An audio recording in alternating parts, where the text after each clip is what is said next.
Hudba je pre niekoho štýlom života a pre niekoho životom samým.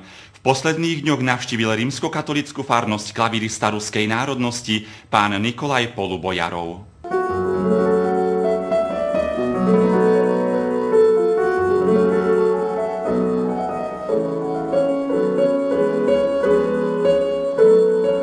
Nikolaj Polubojarov je absolventom Ruskej hudobnej akadémie v Moskve, je klaviristom, laureátom medzinárodných koncertov a členom Zväzu hudobných skladateľov Ruska. Я заволал в несколько фарностей и vyskúšal dohodnúť s pánom Farárom, pretože ja mám lásku do hudby a do liturgii. Ja som tiež veriaci. I mám skladby špeciálne pre liturgiu. Umelec žije pre hudbu celým životom. Hudba pre mňa je zmysel života.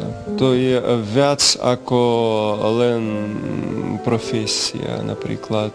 To pre mňa je zmysel života, veľký zmysel a ja už mám na tom zvyk 31 rok. Ja cviču, hrám. Tak som absolventom Ruskej vysokej školy v Moskve pred 12 rokmi, meno Gnesiny.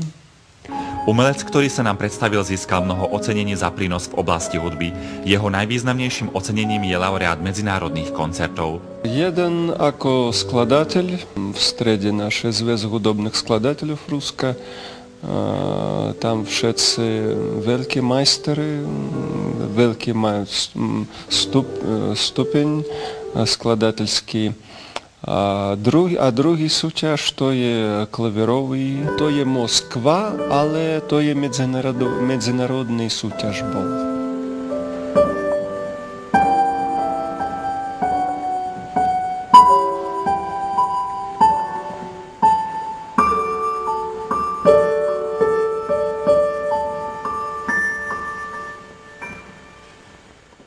Okrem našej obce tento umelec navštívil aj iné slovenské obce či mestá. Veľakrát tak už bolo, ja vystupoval aj na Poľsku, aj na Slovensku.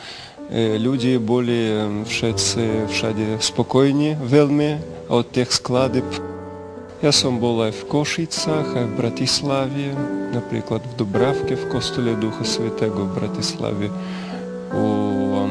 v Dlhodieli. Tam je tiež dobrý veľmi pán farár Stefan Hreni. Dvakrát ja tam som bol. Ešte v niekoľkých dedinách okolo Bratislavy i v Košickej archidiecéze. V Banskej Bystrici na Fončorde tiež som bol ja. Tak.